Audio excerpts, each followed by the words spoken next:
So the day has finally come. I'm selling the Nuda.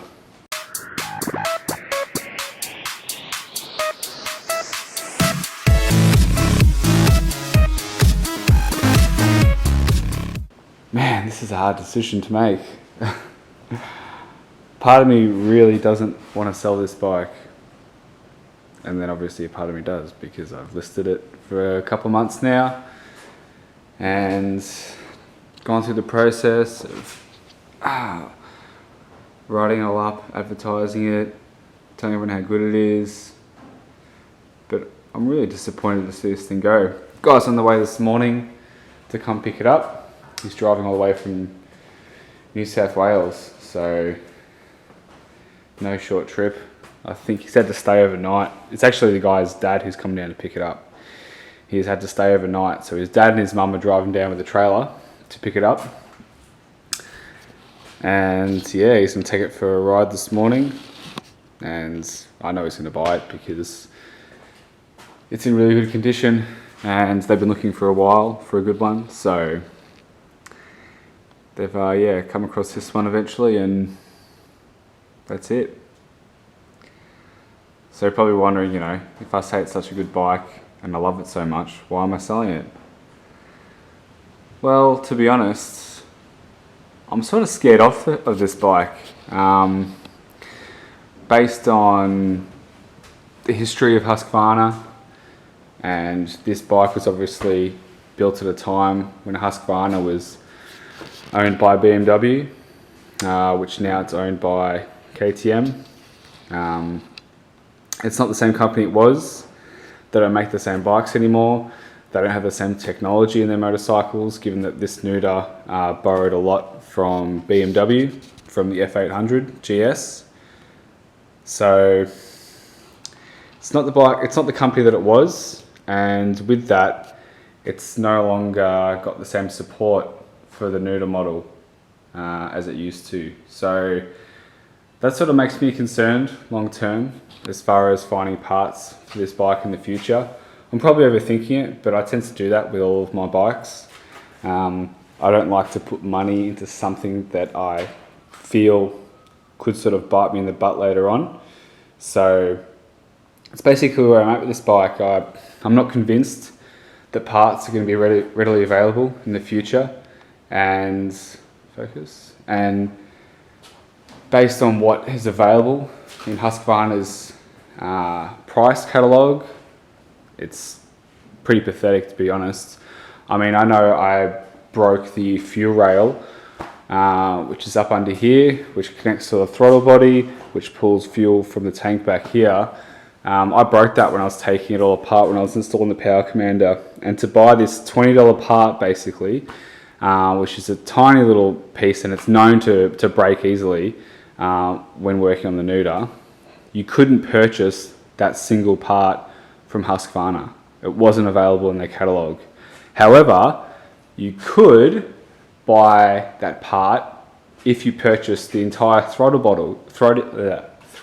body. And I think that costs something like €380 if you can get it. Again, even finding a supply is difficult, but if you can get it, it's about €380 for a $20 part, and that is just insane. So what I ended up doing is I did a bit of research. I went into a BMW dealer. I compared the BMW part to the Husqvarna part, and I basically figured out that it's the same part, and I can purchase through BMW as a F800 GS part for $20 and fix it. So that's great for now. And there are a few parts like that do carry over, but if you need a Husqvarna part that's specific to the Nuda, you're basically screwed, because they're not going to be available, and if they are, they're going to charge an absolute arm and a leg for it. So I'm not about that. I'm not about getting screwed over by the company that you've bought goods from. So yeah, I've loved this bike. It's been awesome. If it didn't have the, branding issues and stuff, and the trade issues that it has now, I'd keep it. It's an awesome bike, but I just have no confidence in it long term that it's going to be, that it's going to look after me sort of thing. And I don't have confidence that it's not going to absolutely gouge me in the future. So, really sucks. I'm going to be really sad to see this bike go. This bike is probably the hardest bike I've ever had to sell. And in the past, I've always sort of stepped up with my bikes. I've always sort of gone from a smaller bike to a bigger bike. But that's not the case with this, you know. Like, I've been riding for, I don't know, 9 years or something now. And my bikes are always bigger than the last. Except for the Z1000 before this. That was obviously a larger capacity bike. But generally, I've always stepped up with bikes as I went along.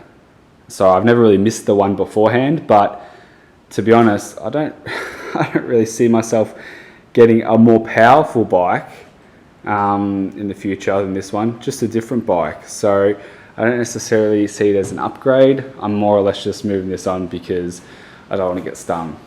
And this bike is just such a cool bike to ride. The engine is just a beast. It looks cool, it's tough. Anyway, if I keep talking like this, I'm going to tell the guy when he gets here I've changed my mind. And he's driven 10 hours for nothing. So, yeah, sad to see it go. It's been a good bike. I bought it for a really good price. I'm hoping, I haven't negotiated price with the guy yet, but I'm hoping to either make my money back at a minimum, or I'm actually expecting to probably turn maybe a bit of a profit. So, look, for 2 years worth of enjoyment that this bike has given me, you know, I can't really be too sad about that, can I? I should just appreciate what it's been, and it's good times. But, you know, as you can see, just running the camera over it now, this bike's in awesome condition. The guy who's buying it is going to love it. And look, you know, it's going to suck for me long term if my fears don't come to fruition. But, you know, I really hope that this guy that gets this bike, you know, doesn't have any issues in the future. BMW bikes are known for, you know, the reliability, especially the GS models. But yeah, Husky, you know, who knows? But I hope that, you know, he looks after it. He uses it for a long time. He doesn't smash it. And yeah, he has no issues with it because they're awesome bikes. And I'd like to see some of these getting around in, you know, 10 years' time. But who knows?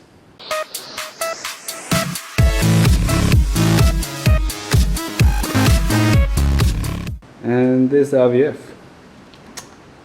Yeah, RVF. It's not going anywhere.